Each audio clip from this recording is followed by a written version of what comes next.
कसं वाटतंय आता? कसं वाटतंय आता? कसं वाटतंय? ऐकणार का आम्ही काय बोलणार ते तुम्हाला? मग आता शांत बसलात तर ऐकायला येईल तुम्हाला. आपल्याबरोबर आज जी सगळी मंडळी आहेत माझ्या सकट, ते कधी ना कधीतरी आम्ही सगळेच लहान होतो तुमच्यासारखे. हा मॅडमचं या ठिकाणी आगमन झालं. रश्मी नांदेडकर मॅडम ज्या DCP आहेत त्यांचं इथं आगमन आहे, त्यांचं स्वागत करण्याची विनंती करतो. डॉक्टर श्यामकांत देवगिरे सरांना विनंती करतो की त्यांनी त्यांचं या ठिकाणी स्वागत करावं. रश्मी नांदेडकर मॅडम यांचा सन्मान डॉक्टर श्यामकांत देवरे सर बाल मराठी संमेलनाच्या या मंचावर आपलं खूप स्वागत. शाल, ज्ञानेश्वरी आणि स्मृतिचिन्ह खूप खूप धन्यवाद. पुन्हा एकदा सूत्र संजय भुसकुटे सर यांच्याकडे. तर आपल्या सगळ्यांचा आजचा विषय जो आहे हा मुलींची सुरक्षितता असा जरी असला तरी आपण त्याचं एक स्वरूप बदलतोय की मुलांची आणि मुलींची दोघांची सुरक्षितता. जरा शांत बसाल का सगळे? पुन्हा एकदा शांत, पुन्हा एकदा शांत. पोलीस आहे तिथे समोर, सोडणार नाहीत रात्रीपर्यंत. या दोन पोलीस, ही निवृत्त पोलीस जरी असले ना तरी त्या दोन्ही पोलिसासारखं वागतात आणि त्या तर पोलिसात आहेत. आणि हे तुम्हाला न सोडवणारे सगळे ॲडव्होकेट आहेत, या पण पोलीस आहेत. या तर पुण्याला घेऊन गेला तर सोडणारच नाहीत 2-3 महिने तुम्हाला. तर आपण खूप छान पद्धतीने आपण मला वाटतं जसं मुलांशी संवाद साधतोय की या ठिकाणी जे पालक आहेत किंवा मराठी भाषा विभाग आणि या सगळ्या जणांची मंडळी जी आहेत, पण त्यांचा सर्वात आपला सर्वात महत्त्वाचा रोल यामधला आहे. कारण हा कार्यक्रम तर असाच चालू राहील. त्यांना सगळ्यांना भूक लागली, आम्हालाही लागली होती, थोडंफार खायला गेलं. आम्हाला उरलेलं म्हणलं परिसंवाद नीट झाला तरच देऊ. त्यामुळे तो नीट करणं आमचं काम आहे. आपण थोडक्यात सगळं आटपू.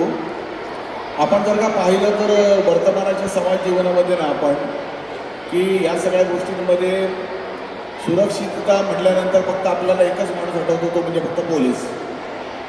पण खरं असं नाही आहे. सुरक्षितता हा इतका मोठा विषय वर्तमानामध्ये आहे जो अंतराळातल्या क्लाउडपासून सुरू होतो. तो शुक्रवार शनिवारच्या असणाऱ्या वीकेंडपर्यंत रात्री काय करायचं, night out, day out, weekend out, तिथपर्यंत येऊन थांबतो. एकीकडे आपण समर्थ भारताचं स्वप्न पाहतोय. मी थोडा हे मुलांसाठी नाही बोलत आहे, कारण काय आहे, कारण मुलांसाठी बोलून मुलं काय ऐकणार नाहीत. किमान इथे आम्हाला तर काही वेळा साहित्य संमेलनामध्ये आम्हाला सवय असते. परिसंवादामध्ये साहित्य संमेलनामध्ये जेव्हा आम्ही मोठी साहित्य संमेलनं केली, आता लोक धरून बांधून आणावी लागतात, तेव्हा आणावी लागत नव्हती. शिल्पू भागवतांचा कालावधी साधारणतः 20 वर्षापूर्वीचा कालावधी तुम्हाला सांगतो. तर तेव्हा उद्घाटन समारंभाला एक साधारणतः 2-3 हजार लोक असायचे आणि परिसंवादाला एक 50-100.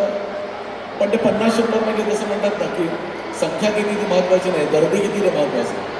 तर त्या पद्धतीचे गर्दी समोर त्यांच्यासाठी आहे की वर्तमानामध्ये आपण असं म्हणतो की 2047चा समर्थ भारत वगैरे असं काहीतरी आपण नीता फडके आपल्याला असं म्हणतो वर्तमानाचा समर्थ भारत वगैरे आपण घडवणार वगैरे सगळं 2047ला आणि आत्तापासून पेज आपण रोवतोय. पण सर्वांनी कृपया टाळ्या वाजवून ना प्रथमतः या बाल मराठी संमेलनाचं खऱ्या अर्थाने कौतुक केलं पाहिजे. कारण माननीय या विभागाचे मंत्री महोदय माननीय उदयजी सामंत आणि त्यांनी ज्या धडाडीने संमेलन घेतलं आणि त्याच्या पलीकडे प्रेरणा जी असलेली every person, every gentleman that having be good success woman. तर नीलमताई शिर्के जे ज्येष्ठ अभिनेत्री आहेत, त्यांची मुलांशी अतिशय जवळचं नातं आहे. त्या दोघांचं मनपूर्वक या ठिकाणी मी अभिनंदन करतो की असं महाराष्ट्राच्या मातीमध्ये एक वेगळा प्रयोग यांनी या ठिकाणी केला. आजच्या या परिसंवादाला सुरुवात करण्यापूर्वी मी थोडंसं एकच मिनटं तुम्हाला सांगेन की परिसंवादामध्ये महत्त्वाच्या गोष्टी आजच्या वर्तमानामध्ये याच आहेत की आपण एकूण संकल्पना सुरक्षितता जी मानतो ती खऱ्या अर्थाने कुठे मुलगी बाहेर गेली, मुलगा बाहेर गेला तर तो सुरक्षित येईल का इथपर्यंत मर्यादित नाही आहे. आत्ताच्या एकूण स्टॅटिस्टिकल डेटाप्रमाणे वर्तमानामध्ये असणाऱ्या 3 वर्षाच्या मुलापासून ते 17 वर्षाच्या मुलापर्यंत ॲव्हरेज त्याच्यामध्ये पण 2 सेक्टर आहेत. सो स्टॅटिस्टिक असं म्हणतं की या सगळ्यांमध्ये 3 वर्षापासून ते 6 वर्षापर्यंतची मुलं ही साधारणतः त्याची असुरक्षित वाटण्याची भावना ही साधारणतः 10 वर्षापूर्वी ही फक्त 20% होती, या 60% पोहोचली. 6 वर्षापासून ते साधारणतः 9 वर्षापर्यंतच्या मुलांचा तर 10 वर्षापर्यंत मुलांची सुरक्षितता, त्यांची मानसिकता असुरक्षित होण्यामागे प्रमुख कारण म्हणजे आपण सगळे पालक आहोत. आणि त्याच्यापुढे एकदा मुलगा 7वी 8वी गेला तर त्याला आपण आपल्याला अजूनही आपल्याला तेच बघतं की एक तर इंजिनियर व्हावं, डॉक्टर व्हावं, बायोटेक्नॉलॉजी घ्यावी, नाही तर नवीन येणारा कुठला तरी सायबरचा कोर्स घ्यावा, कम्प्युटर करावं, आणि गेलाच बाजार काही कुठे नाही चुकला तर प्राध्यापक व्हावं, नाहीतर वकील व्हावं. तर मी त्यातनं गेलो आहे म्हणून म्हणतो. पण सर्वात वाटत असेल तर आत्ता सर्वात डिमांड जो असेल ते वकील साहेबांना. आणि जेव्हा निवृत्त आलेले अधिकारी होतात, पोलीस अधिकारी, त्या ह्या नीता फडके मॅडमकडेला बसल्या. या ज्या मॅडम आहेत ना, या समादेशक आहेत. राज्य राखीव दल पुणे, तेजस्वी सातवणे मॅडम. हां, म्हणजे IPS ऑफिसर आहे ना, IPS ऑफिसर. ज्या सगळ्या जिल्ह्याचे प्रमुख असतात, संपूर्ण जिल्हा त्यांच्याकडे असतो, जिथे गेला की त्यांना लोक सॅल्यूट करत असतात. तसं आहे नाही, सॅल्यूट करा, सगळ्या पोलिसांना आपण उभं राहून एक सॅल्यूट मारूया. Let us stand up everybody. सगळ्यांनी उभं राहून आपण सगळ्या या लोकांना आपण एक छान सॅल्यूट करूया. मी पण तुमच्यासाठी उभे राहतो. आपण सगळ्यांना या सगळ्या लोकांसाठी एक सॅल्यूट करूया. सॅल्यूट कर. वंदे वंदे वंदे भारत माता की, भारत माता की. आता जेवढ्या जोरात ओरडला तेवढ्याच जोरात शांततेत खाली बसा. सो आपण याची सुरुवात इथपासून करणार आहोत. पालकांसाठी आहे की याची आपण खूप करणं गरजेचे आहे, कारण हे जर आपण विचार आज केला नाही तर भविष्यातली सगळी पिढी आपल्या हातातून गेली असेल. मला वाटतं नीता फडके मॅडम तुमच्यापासून सुरुवात करूया की आपण एकूण या विद्यार्थ्यांकडे केवळ शैक्षणिक दृष्टिकोनातून न पाहता यांच्याकडे पुढच्या भविष्यातल्या समृद्ध भारताची ही सशक्त पिढी असली पाहिजे, याकडे पाहिलं पाहिजे. हा रस्ता कुठे चुकतोय असं तुम्हाला वाटतं? Sir, with respect all of you, मला हे बघून मला वाटतं की तुम्ही वरती बसून मी फक्त 2 मिनिटं त्यांच्याजवळ. नंतर मी तुम्हाला खाली पाठवणार आहे. सुरुवातीला तुम्ही इथून बोला. तुम्ही माझं ऐकणार आहात? म्हणजे इथे जे मॅडम आणि सगळे तुमच्यासाठी बाळांनो आलेले आहेत, तर त्या मॅडम ड्युटी आणि सोडून, तर प्लीज तुम्ही ऐकू शकता. मला माहिती आहे तुम्ही खूप कंटाळलेले आहे. ऐकू शकता? ऐकतील सर.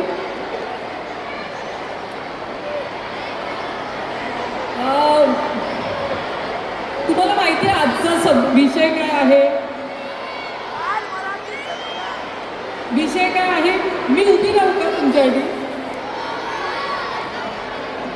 तुम्हाला माहिती आहे आज तुम्ही कशासाठी इथे आम्ही सगळे आहोत? माहिती आहे? एक कुणीतरी प्लीज सांगा, एकाने सांगा प्लीज. हा सांग, त्याला विचारतो. बोल. हा, कळलं. Very good. समजलं. Very good. त्याच्यासाठी सगळ्यांनी क्लॅप करा, त्याला माहिती आहे. तर आजचा विषय ऍक्च्युली आहे मुलींची सुरक्षा. पण मग मुलांकडे कोणी बघायचं? मुलांची पण सुरक्षा, त्यामध्ये लोक मारामारी करतायत.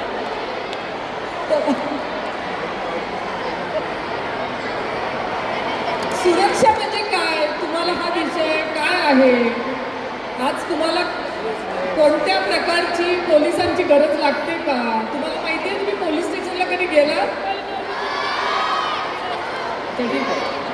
आता मोठ्या मॅडम बसलेल्या ते तुम्हाला पोलीस मॅडम युनिफॉर्मचे सांगतील. पण मला सुरक्षा म्हणजे तुम्हाला काय सांगू?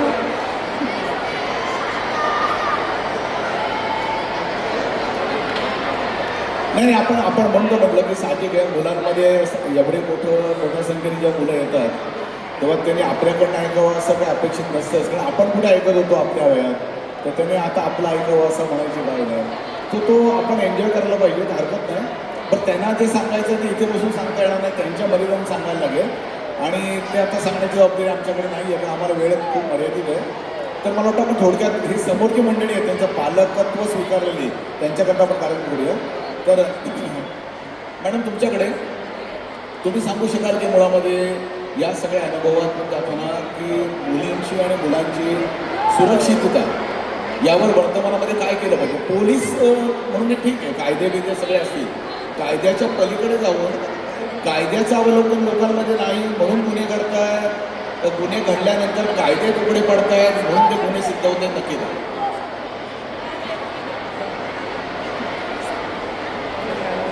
नमस्कार सर्वांना. खरं तर आपण समाज म्हणून पुढची जी आपली पिढी आहे ती सगळ्यांनी मिळून सुरक्षित करणं आणि घडवणं हे आपल्या सगळ्यांचं कर्तव्य आहे. म्हणजे हे कर्तव्य फक्त पालकांचं असू शकत नाही, हे कर्तव्य केवळ शिक्षकांचंही असू शकत नाही, किंवा हे कर्तव्य केवळ समाजाचं सुद्धा असू शकत नाही. आपल्याला सगळ्यांना मिळून ही जी पुढची पिढी आहे ही सुरक्षित करायची आहे. मुलं जेव्हा अगदी लहान असतात त्यावेळेला त्यांना बऱ्याच गोष्टी कळत नाही. म्हणजे आपलं शोषण होत आहे, आपल्याला कोणीतरी त्रास देण्याचा प्रयत्न करतो आहे, हेच त्यांना अनेक वेळेला कळत नाही. आणि पोलीस म्हणून ज्या मुलांच्या बाबतीमध्ये घडणाऱ्या केसेस आपण पाहतो त्यामध्ये आपल्याला असं निदर्शनास येतं की त्यांना इन्फ्लुएन्स करणारी मंडळी ही मोठ्या प्रमाणात त्यांचं शोषण करताना दिसून येतं. म्हणजे वसतिगृहांमध्ये घडणारे प्रकार असू देत, शाळांमध्ये एखाद्या चुकीच्या व्यक्तीकडून घडणारे प्रकार असू देत, बसेसमध्ये घडणारे प्रकार असू देत, अगदी घरामध्ये आपल्या नातेवाईकांकडून, आपल्यापेक्षा वयाने मोठ्यांकडून घडणारे प्रकार असू देत, ही सगळी मंडळी त्यांच्या परिचयाची असतात, रोजच्या बघण्यातली असतात. मुलं त्यांच्या विश्वासात असतात, त्यांच्या इन्फ्लुएन्स खाली असतात. अशा वेळेला आपल्या लहान मुलांना त्यांचं बालपण न गमावता काही कॉन्सेप्ट समजावून सांगणं हे घरी पालकांचं सुद्धा कर्तव्य आहे, शाळेमध्ये आल्यानंतर शिक्षकांचंही कर्तव्य आहे. आणि समाजात कुठं आपल्याला असं काही चुकीचं घडताना दिसलं तर समाजानं सुद्धा हा माझा कोण लागतो असं म्हणण्यापेक्षा माझं सुद्धा मूल असंच आहे. आणि हे देखील आपल्या देशाची संपत्ती आहे ती छोटी मुलं. त्यामुळे काहीतरी चुकीचं घडताना दिसतंय तर त्याला योग्य ठिकाणी पोहोचवणं, त्याची तक्रार योग्य ठिकाणी पोहोचवणं, त्या गोष्टीची शहानिशा करणं खूप गरजेचं आहे. म्हणजे तुम्हाला परवाचं नवी मुंबईमधलंच उदाहरण सांगते. माझी एक मैत्रीण इथे नवी मुंबईमध्ये राहते आणि तिने मला अतिशय अगतिकपणे फोन केला आणि तिने सांगितलं की मी मुलीला शाळेत सोडवायला जात असताना एका ऑटोमध्ये अगदी मिसुरडं पण न फुटलेली 15-16 वर्षांची मुलं ती ऑटो चालवत होती. ती त्यांच्यात ऑटो चालवताना भांडत होती, खूप वेगानं ऑटो चालवत होती आणि मागं 6 छोटी मुलं बसली होती. मी त्या ऑटोचा फोटो काढला आहे, आपण याबाबत काही करू शकतो का? आणि मग इथले जे स्थानिक DCP आहेत त्यांना मी त्या ऑटोचा फोटो पाठवला आणि त्या ऑटोची पुढे शहानिशा करण्यात आली की त्या चालकाचं वय मायनर होतं का आणि त्याच्यावरती कारवाई करता येईल का, आणि कदाचित त्यावरती पुढे कारवाई झालीही असेल. सो ही एक जस्ट उदाहरण आहे की अगदी रस्त्यावरती असणारा कुठलाही माणूस मुलांच्या असुरक्षिततेविषयीचं ऑब्झर्वेशन करू शकतो आणि योग्य ऑथॉरिटीपर्यंत पोहोचण्याचा प्रयत्न करू शकतो. मग घरी असताना मग अगदी 3-4 वर्षांची मुलं त्यांना आपण गुड टच आणि बॅड टच शिकवू शकतो का? वर्गामध्ये आल्यानंतर शिक्षक आणि विद्यार्थ्याचं इतकं चांगलं नातं आपल्याला निर्माण करता येईल का की मुलाला जर काही त्रास झाला तर त्यानं येऊन आपल्या शिक्षिकेला, आपल्या शिक्षकांना सांगितलं पाहिजे. हे जर आपण करू शकलो तर मला वाटतं की त्या इतक्या छोट्या वयामध्ये त्यांना खूप काही गोष्टी कळणार नाही आहेत. लैंगिक शोषण म्हणजे काय हे त्यांना कळणार नाही आहे, अपराध म्हणजे काय हे त्यांना कळणार नाही आहे, त्यासाठी पोलीस स्टेशनला जावं लागतं, काय प्रोसिजर असते हे इतक्या छोट्या मुलांना कळणार नाही आहे. पण मला वाटतं त्यांना इतकं जरी कळलं की मला न आवडणारं काही माझ्यासोबत घडलं तर मला माझ्या बाईंना सांगायचं आहे, मला माझ्या गुरुजींनी सांगायचं आहे, मला माझ्या आईला सांगायचं आहे, मला माझ्या बाबांना सांगायचं आहे, मला ताईला सांगायचं आहे, दादाला सांगायचं आहे. एवढं जरी आपण त्या मुलाला आत्ता छोट्या वयामध्ये शिकवू शकलो, समजावून सांगू शकलो आणि तेवढा विश्वास निर्माण करू शकलो तर मला वाटतं आपण त्यांना सुरक्षित करू शकलो. अगदी बरोबर. मॅडम जे आपण सांगितलं ती अत्यंत महत्त्वाची भूमिका आहे, कारण हा जर बदल आपण केला आणि याला खूप सुंदर असं एक शब्द आहे, त्याला म्हणतात अनुशासन. अनुशासन म्हणजे स्वतःच्या संदर्भामध्ये स्वतःची नियमावली तयार करणं आणि ती स्वतःची यासाठी म्हणतो की कुटुंब प्रमुख म्हणून ती नियमावली केली पाहिजे आणि त्या कुटुंबातल्या सगळ्या लोकांसाठी नियमावली अशा पद्धतीने असावी लवचिक की त्यातून नातेसंबंध अधिक दृढ होतील. प्रश्न सगळीकडे हाच आहे की संवादाचा अभाव असल्यामुळे आत्ता वर्तमानामध्ये सगळे प्रश्न निर्माण होत आहेत. ते लहान मुलांपासून ते डिवोर्स घेणाऱ्या प्रमाणांपर्यंत. इथे वकील साहेब बसलेले आहेत, ॲडव्होकेट PC साहेब. तर म्हणजे पूर्वी असं म्हणायचे की मग कुटुंब न्यायालयामध्ये साधारणतः महिन्याला 100 केसेस येत होत्या. आता सांगतात की 2000 केसेस येतात. त्या पुढे 10,000 येतील किंवा 50,000 पण येतील. हे काय समाजाचं उत्तम समाजाचं लक्षण नाही. त्यामुळे या सगळ्या गोष्टींमध्ये काम करताना जेव्हा नीता फडके मॅडम ज्या पोलिसांमध्ये होत्या, तर पोलीस गेल्यानंतर पोलिसाची वर्दी जरी उतरवली असली त्यांनी, तरी त्यांना समाज मनाबद्दल सातत्याने काम करावं असं वाटतं. ते लोकांमध्ये जाऊन काम करतात. पोलीस म्हटल्यानंतर त्याला गर्दी दिसली की गर्दीत जाऊन लगेच दांडोका काढायची सवय. म्हणजे आज पण तिकडे चालल्या होत्या, म्हणजे इथेच थांबा, तिकडे जाऊ नका, कारण हे आपल्याला कंट्रोल होणारे नाही आहेत, आपल्या पलीकडचे सगळे आहेत. तर मॅडम तुम्ही मगाशी ते बोलत होता, तो पूर्ण करा विषय, की मुळात ज्याला म्हणतात प्रॅक्टिकल सोशलिझम जो हा मुळामध्ये आहे, जो जगामध्ये प्रयोग करते, चायनामध्ये केला जातो, विशेषतः युरोप कंट्रीजमध्ये मोठ्या प्रमाणात प्रयोग केला जातो, की त्यांच्याकडे प्रॅक्टिकल सोशलिझम मुलांना शिकवला जातो आणि ती मुलं स्वयंपूर्ण होतात. असा एक भाग आपल्या देशामध्ये आज खूप मोठ्या प्रमाणात आपण मिस करतोय असं वाटतं. Thank you sir. ॲक्च्युली सातपुते मॅडमनी खूप सांगितलंच की कसं ॲक्च्युली तो रिक्षातून जाताना वगैरे. पण आता तुम्हाला माहिती आहे तुमच्या हातात सगळ्यांकडे मोबाईल आहे. तुमच्या हातात मोबाईल नाही आहे ठीक आहे, पण कधी कधी तुम्ही वडिलांचा मोबाईल, आईचा मोबाईल, बहिणीचा मोबाईल, भावांचा मोबाईल घेता आणि त्या मोबाईलवर तुम्ही काय काय ॲक्टिव्हिटी करता. लहान मुलांना पण हल्ली गप्पा बसवायचं असेल तर हातात मोबाईल दिला जातो.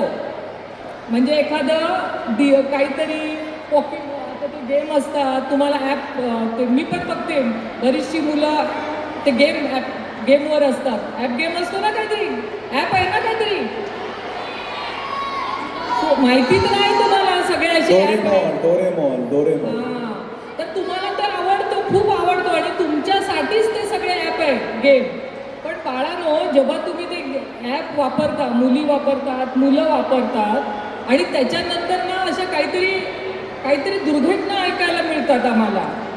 मी जास्त तुम्हाला वेळ घेणार नाही कारण तुम्हालाही माहिती आहे की कंटाळा आला. पण जो तुमच्या हातात तुमच्या आई वडिलांनी, आता एक शाळेचा भाग तुमच्या हातात मोबाईल आहे.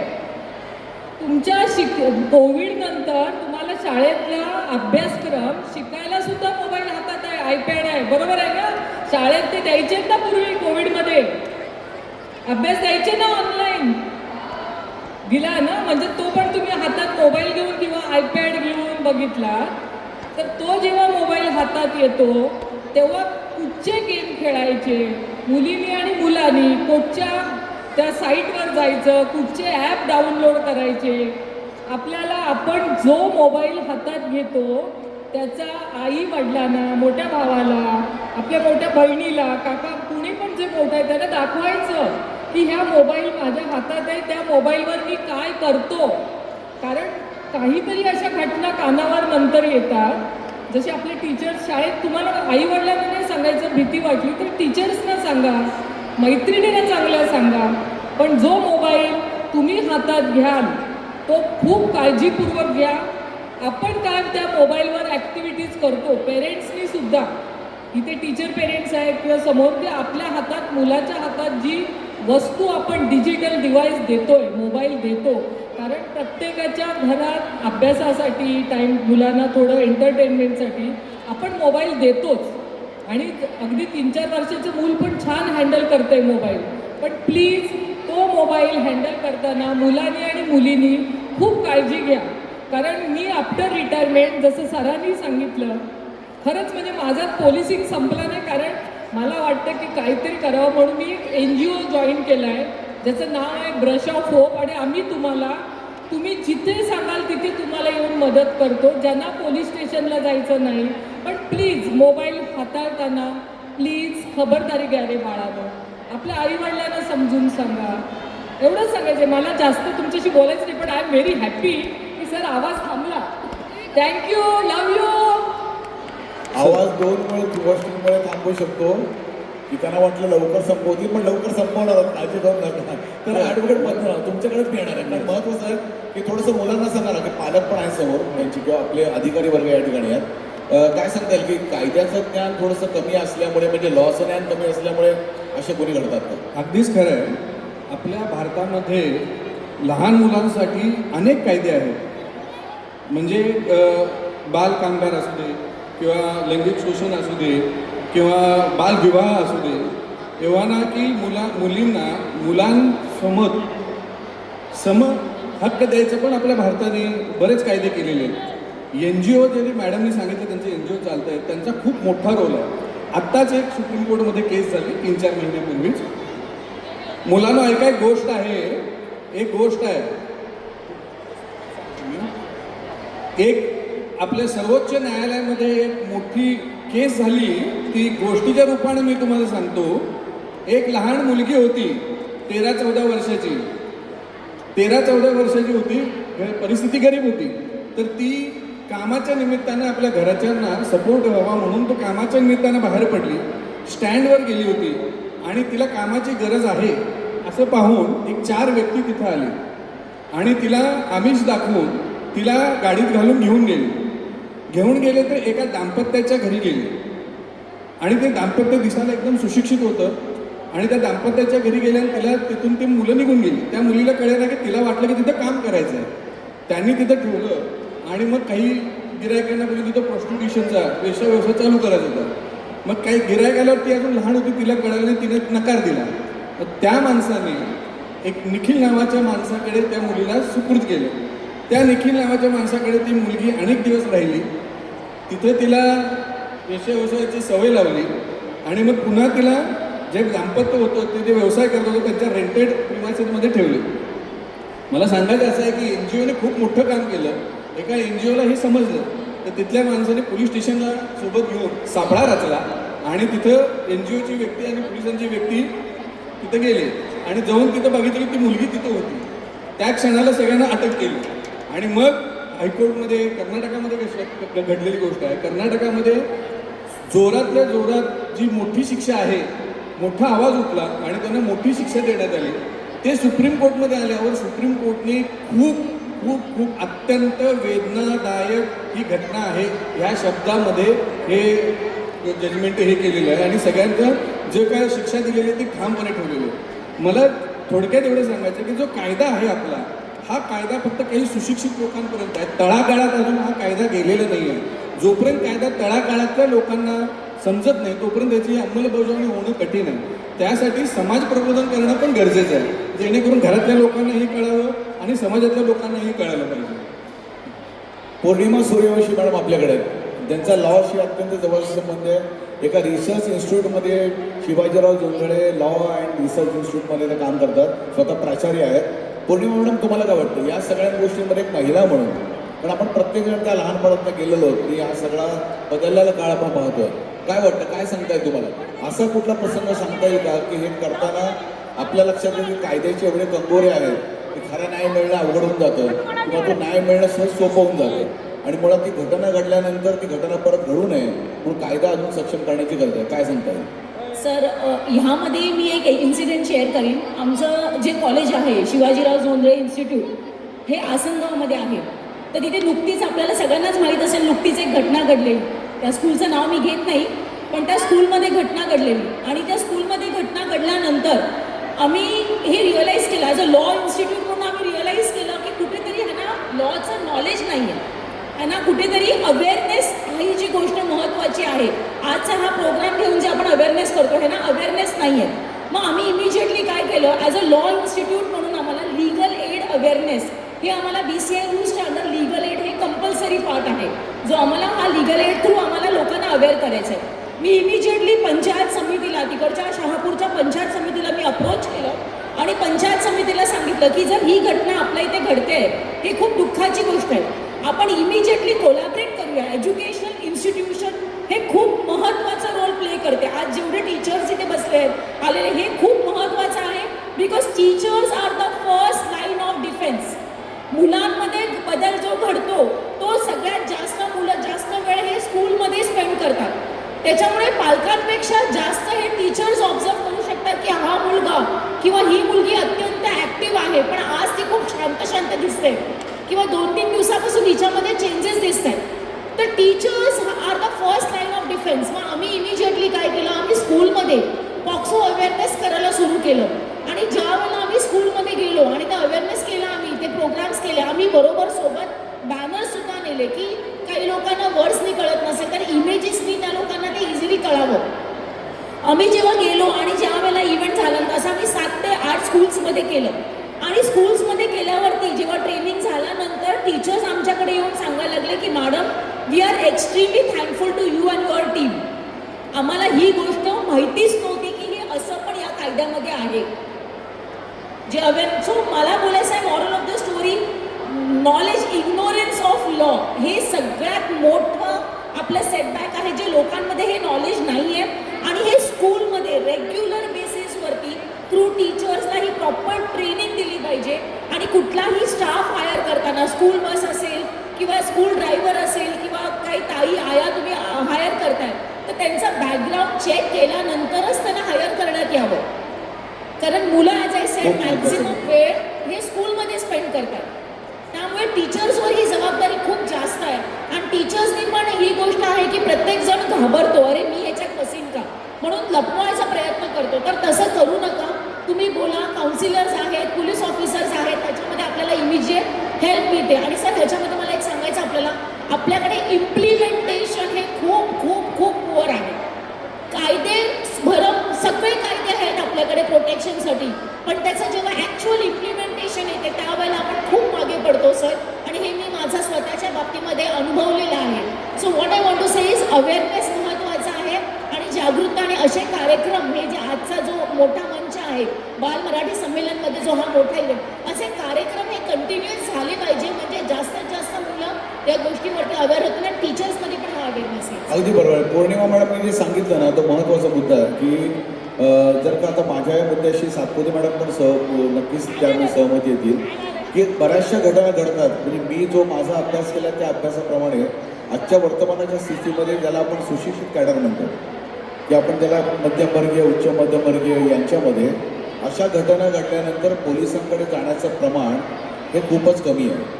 म्हणजे मुळामध्ये असे क्राईम खूप घडतात पण 1% क्राईम फक्त जाऊन रेकॉर्डला येतात. पण आता ते क्राईम केल्यानंतर ज्या पोलिसांच्या धाकामुळे आपण त्यांच्यापर्यंत पोहोचत नाही ते पोलीसच स्वतः इथे आता उपस्थित आहेत. एकतर या संपूर्ण राज्याचं महान समादेशक म्हणून काम करतात आणि आपल्याबरोबर रश्मी नांदेडकर मॅडम आहेत.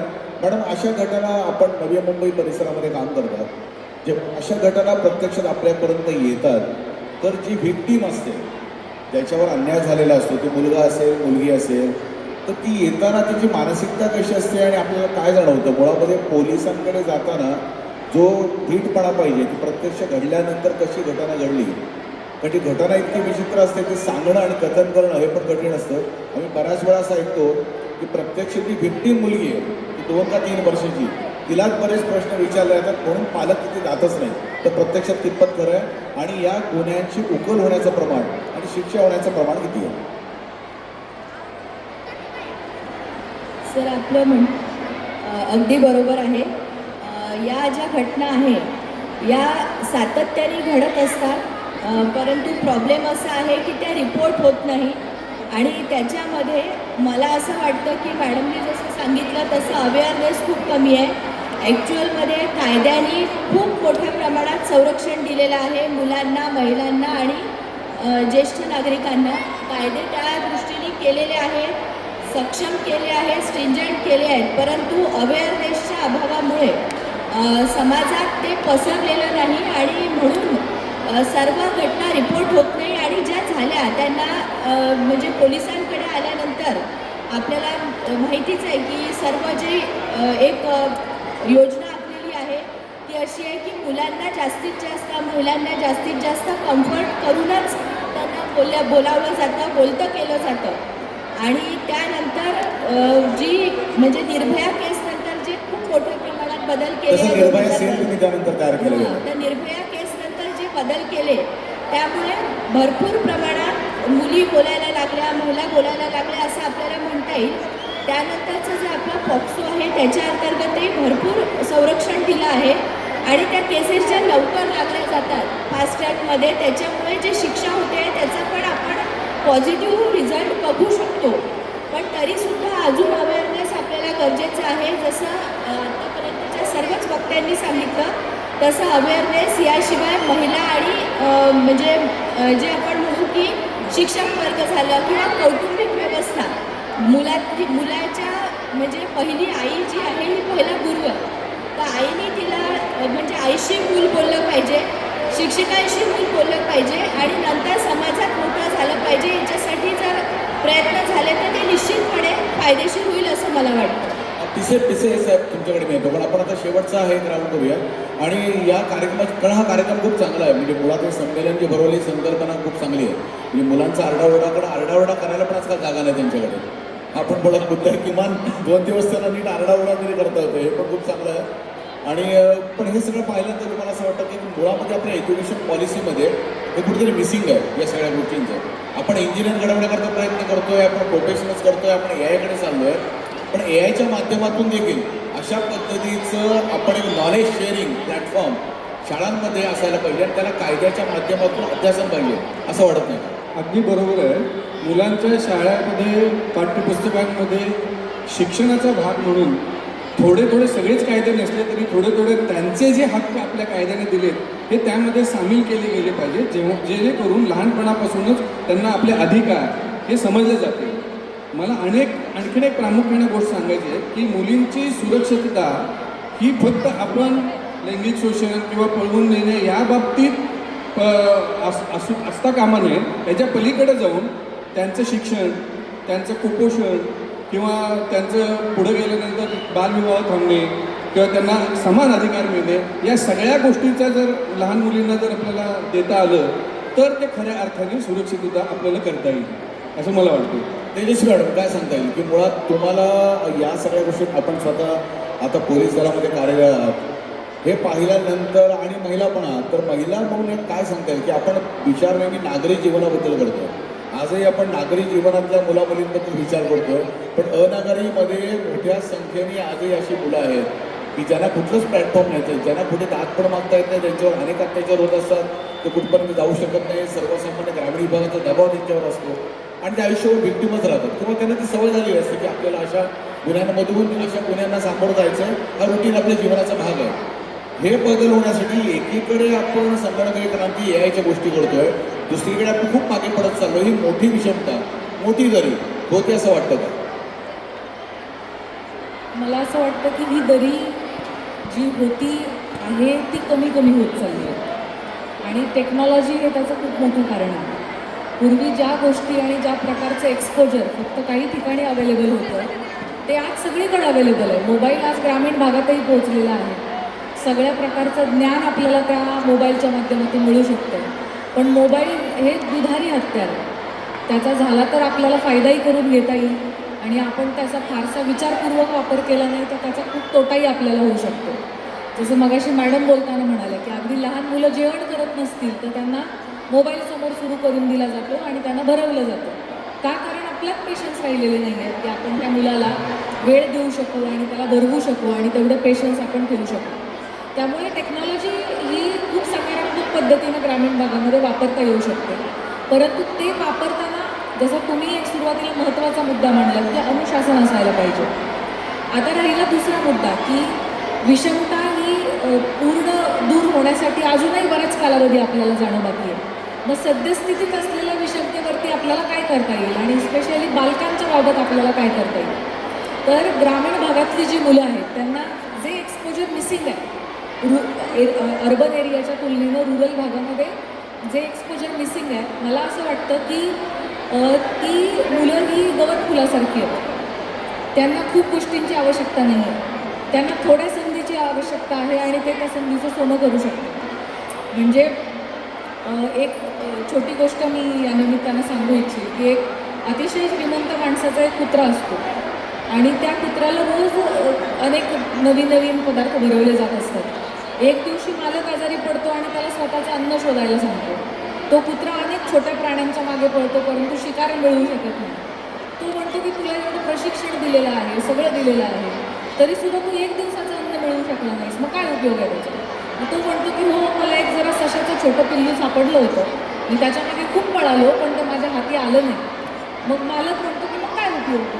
तर हा खूप त्याचं फार गर्भित उत्तर त्यानं दिलेलं आहे की मी 1 दिवसाच्या जेवणासाठी पळत होतो, तो लाईफसाठी पळत होता, आयुष्यासाठी पळत होता. त्यामुळे ग्रामीण भागातल्या मुलांचं किंवा कुठल्याही पद्धतीचं डिप्राईव्ड असणाऱ्या मुलांचं जे जीवन आहे ते काय सशासारखं आहे. आपण अस्तित्वासाठी भांडत असतो आणि ज्याच्याकडे सगळं आहे ती व्यक्ती कदाचित एखाद्या सोयीसुविधेसाठी भांडत असते. त्यामुळे ग्रामीण भागातल्या मुलांना मग ते गरिबीला सामोरं जाणं असू दे किंवा काही गोष्टींच्या डिप्रायव्हेशनला सामोरं जाणं असू दे, मला असं वाटतं की त्या गोष्टीला आपली सकारात्मक ऊर्जा बनवायला हरकत नाही आणि त्याच्यातून आपण वरती उठायला हरकत नाही. राहिला प्रश्न गुन्ह्यांचा, तर गुन्ह्यांच्या बाबतीमध्ये असं आहे की तुम्हाला अतिशय शॉकिंग स्टॅटिस्टिक्स सांगायचं झालं तर ग्रामीण आणि शहरी भागांमधली लहान मुलं ही तेवढ्याच प्रमाणातली विक्टीम. त्यामुळे ती दोन्हीकडे विक्टीम आहेत आणि जर आपल्याला वाटत असेल की आपल्या लहान मुलांनी विक्टीम होऊ नये तर आपल्याला अवेअरनेस आणि अवेअरनेस हे एकमेव त्याच्यावरती उपाययोजना आहे की ती पालकांनी करायला हवी, ती शिक्षकांनी करायला हवी आणि जमेल तिथं ती समाजाने देखील करायला हवी. बरोबर, अवेअरनेस खरंच अत्यंत महत्त्वाचा मुद्दा म्हणलात. आणि आता हे का जाणवायला लागलं, कारण विभक्त कुटुंब पद्धती झाल्यानंतर होतं. पूर्वी घरामध्ये आजी आजोबा होते, एक लिगसी ट्रॅडिशनल होती. म्हणजे आज जो प्रश्न शहरांमध्ये गंभीर प्रमाणात बनत चालला आहे तेवढा ग्रामीण विभागामध्ये अजून नाही आहे. पण तरी देखील असल्यानंतर जसं नीता फडके मॅडम तुम्ही काम करता, शहरांमध्ये ज्या पद्धतीने आपण प्रत्येक ठिकाणी पोहोचून त्यांच्यापर्यंत पोहोचून त्यांच्या भाषेत, त्यांच्या संवादनात, त्यांचे रोह अवरोह हे सगळ्या गोष्टी घेऊन त्यांना कसं समजेल, त्यांना कसं आपलंसं वाटेल असं सांगण्याकरता स्वयंसेवी संस्थांनी पुढाकार घ्यायला पाहिजे. सगळीच कामं शासन करू शकणार नाही, तर स्वयंसेवी संस्था मोठ्या प्रमाणात यामध्ये काम करतात असं मला वाटतं का, आणि करणं गरजेचं आहे असं देखील वाटतं का? बरोबर आहे सर. याच्यात तुम्हाला मगाशी निर्भयाचं तुम्ही नाव काढलं आणि आय एम व्हेरी प्राऊड की निर्भया दिल्लीत झालं, त्याच्यानंतर महाराष्ट्र पहिल्या युनिटची मी इन्चार्ज होते. माझे रिस्पेक्टेड लेट हिमांशू राय सरांनी मला पर्सनली त्या युनिट दिलं होतं. आणि आता तुम्ही म्हणालात की जसं मॅडम बोलल्या शहरी आणि ग्रामीण, मी एका छोट्या गावातून आलेली आहे आणि मी अभिमानाने सांगते मी त्याच गावचे ज्या आज आपले माननीय मंत्री उदय सामंत साहेब आहेत. तर मी पहिल्यापासून माझे हे की मी माझ्या गावात फक्त 10वीपर्यंत शाळा होती आणि मॅडमचं म्हणणं बरोबर आहे की शहरी जेवढं आम्ही 60,000 स्टुडंट मुंबईमध्ये, त्या सगळ्या इंटरनॅशनल स्कूल आहेत. धीरूभाई अंबानी, ओबेरॉय इंटरनॅशनल, कारण आमची फाउंडर स्वतः गायत्री ओबेरॉय, मिसेस शीतल गगरानी आहे. तर त्यांना तेच आहे. पण मला ह्या मुलांनी आज या मंचावरून माझी खरंच विश आहे सर, आणि प्लीज महाराष्ट्र शासन पुढचा विभाग की ह्या मुलांच्या पर्यंत मला यांच्या शाळेपर्यंत जायचं आहे. हा जो मॅडम तुम्ही अवेअरनेस सांगितला, इव्हन मॅडम आम्ही तुमच्यासोबत मलाही आहोत तुमचं यासाठी. खूप आवडलं, कारण मी स्वतः पण गावात बॅकग्राऊंड दिली आहे. पण मला तुम्ही कधीही बोलवा, माझी खूप इच्छा आहे की ही मुलं आत्ता ऐकत नाहीत पण मी त्यांच्या घरात, त्यांच्या वर्गात छोट्याशा, मी त्यांच्या गावात त्यांच्याबरोबर बसून मला त्यांना हा पण अवेअरनेस सांगण्याच्या आधीच आम्ही डिसाईड केलं की नेक्स्ट टाइम जाऊन मॅडमला भेटायचं आहे. चला म्हणजे तुमचा समजा प्रश्न सुटला. NGO खरोखर सर, तुम्ही जसं म्हणता असे NGO, अशा स्वयंसेवी संस्था, 35 वर्ष पोलीस खात्यात असताना जो पोलीस स्टेशनला आलेला कंप्लेंट, मॅडम नाही माहिती ह्यांची कामं काय असतात ते मी बघते. संध्याकाळी रात्री 12 वाजता कधी पाठ टेकली जाते वेगवेगळ्या ड्युटीवरून सांगता येत नाही. पण ते कार्य आम्हाला आता वाटतं की थोडंसं आम्ही पण हलकं करावं. सर आम्हाला संधी द्या असं शासनाला सांगा, आम्हाला ह्या मुलांच्यात जाऊ दे, ह्यांच्यात अवेअरनेस. आणि थँक्यू सो मच मॅडम पौर्णिमा मॅडम एक तुम्हाला कंक्लुजन, 2047चा जो आपला विकसित भारत आहे तो कुठल्याही उंच टॉवरनी नाही बनणार आहे सर. जो 2047 टॉवर हा उंच टॉवरनी बनणार नाही आहे विकसित भारत. पण ज्या वेळेला प्रत्येक मुलगा आणि मुलगी सुरक्षित होईल त्यावेळेला आपला भारत हा खऱ्या अर्थाने विकसित असेल. बरोबर, पण मग हा विकसित असेल हे मांडणं बरोबर आहे, पण त्याकरता काय करायला हवं थोडक्यात सांगा. त्यासाठी जसं आता मॅडम बोलले, आता immediately the movement we are going to get done, आम्ही भेटल्यावरती भेटणार आहोत. प्रत्येक ठिकाणी आपल्याला तिथपर्यंत पोहोचायला लागेल, महत्त्वाचं आहे तिथपर्यंत पोहोचायला लागेल, अवेअरनेस करायला लागेल, त्यांच्यामध्ये जाऊन आपल्याला त्यांना सांगायला लागेल. स्ट्रीट प्ले हा एकदम उत्तम माध्यम आहे जिथे त्यांना स्ट्रीट प्ले करून त्यांना सांगू शकतो. कारण ज्या वेळेला तुम्ही पॉक्सो कायदा जेव्हा स्कूलमध्ये जाऊन तुम्ही एक्सप्लेन करता तो अक्षरशः मुलांच्या डोक्यावरनं जातो, त्यांना काहीही त्याच्यामध्ये कळत नाही. आणि एक असं इन्सिडेंट झालं जेव्हा आम्ही स्कूलमध्ये गेलो त्यावेळेला स्टुडंट्सला देखील त्यांनी तिथे बसवलेलं. तर वी वर नॉट अवेअर की तिथे स्टुडंट्स पण प्रेझेंट असणार आहे. मग त्यावेळेला त्यांच्या समोर ते कसं प्रेझेंट करायचं हाही एक प्रश्न आमच्या समोर होता की आम्ही ज्या पर्स्पेक्टिव्हने गेलेलो की आपल्याला एज्युकेटर्सला एज्युकेट करायचं आहे. So what I want to say की स्ट्रीट लाईट करून जसं मॅडमने सांगितलं गुड टच बॅड टच अशा छोट्या छोट्या इव्हेंट्स करून पण ह्याच्यासाठी सर आपल्याला आपल्या गव्हर्नमेंटचा फुल सपोर्ट पाहिजे. जिथे एज्युकेशनल कार्यक्रम हे कंटिन्युअसली दर महिन्याला का होईना पण तो त्यांच्या सिलेबसचा एक पार्ट बनवला पाहिजे आणि त्या माध्यमातून आपण त्यांना एज्युकेट करू शकतो. कारण सर एज्युकेशन हे अवेअरनेस एज्युकेशन नसल्यामुळे ह्या सगळ्या गोष्टी घडतात. हे सगळ्यात अगदी बरोबर. महत्त्वाची आणि बाब आपण आहे. मूळ मुद्दा तोच की याच्यामध्ये अवेअरनेस खूप महत्त्वाची गोष्ट आहे. रश्मी मॅडम आपल्याकडे शेवटचा प्रश्न आपल्यासाठी. हे सगळं पाहिल्यानंतर इतकं उत्तम कारण या ठिकाणी केलं आहे. म्हणजे गोंधळ फक्त संसदेत आणि विधानसभेत विधान परिषदेत घालतात असं नाही, बरोबर ना देवरे साहेब? इथेच घालतात असं नाही. पोरं घालतात तर काय करणार ते तरी आता. पण त्यांना मी म्हटलं तुमचे खूप आभार आहेत. कारण किमान आता शाळांमध्ये गोंधळ घालता येत नाही. 2 दिवस त्यांना गोंधळ घालायला तुम्ही दिले. उत्तम गोंधळी तरी आता तयार होतील हे तरी किमान महत्त्वाचं आहे. रश्मी मॅडम काय सांगू शकता?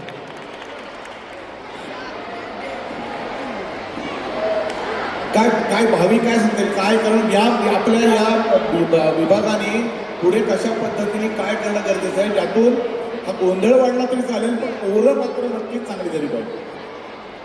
नक्कीच मी आपल्याला एक सांगते की आत्तापर्यंत आपलं चर्चासत्र जे आहे ते खूपच फ्रुटफुल वाटलेलं आहे. सर्वांनी चांगले मतं नोंदवले आहेत.